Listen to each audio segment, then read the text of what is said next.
Bonjour, nous sommes aujourd'hui en compagnie du docteur Sandy Azoulay et c'est un privilège pour tous les téléspectateurs de Live Doctor. Merci docteur Azoulay de nous recevoir. Vous êtes ancien interne des hôpitaux de Paris, vous êtes ancien chef de clinique à l'hôpital Henri Mondor, mais surtout, tout cela vous a permis d'être une distinguée anatomopathologiste.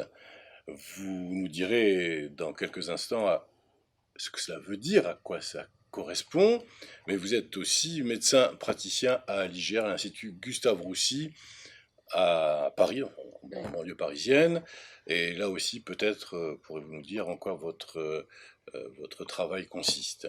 Et puis surtout, vous êtes responsable du centre de l'Institut de pathologie de Paris, l'IPP, qui est en charge d'une importante, très importante activité en anatomopathologie.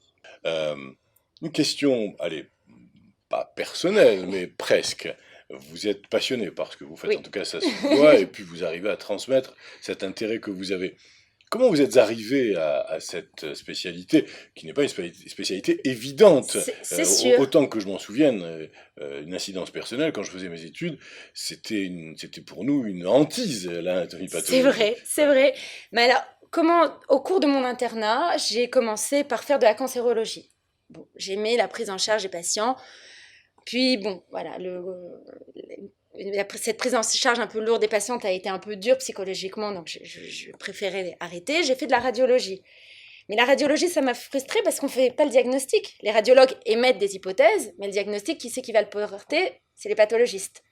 Donc j'ai fait de la napate et j'ai adoré. Voilà, j'ai adoré parce que j'aimais ce côté, voilà, cette prise en charge des cancers, de la cancérologie, c'est vraiment ma passion. Mais j'aimais qu'on puisse donner le diagnostic. Alors c'est vrai qu'on ne voit pas les patients. Donc c'est l'envers du décor. Mais comme on sait qu'on est très important pour eux et que chacune de nos décisions vont influencer sur leur prise en charge, voilà, ça compense le manque de ne pas voir les patients. Votre enthousiasme est communicatif. Je me demande pourquoi je ne suis pas devenu anapathe. Voilà.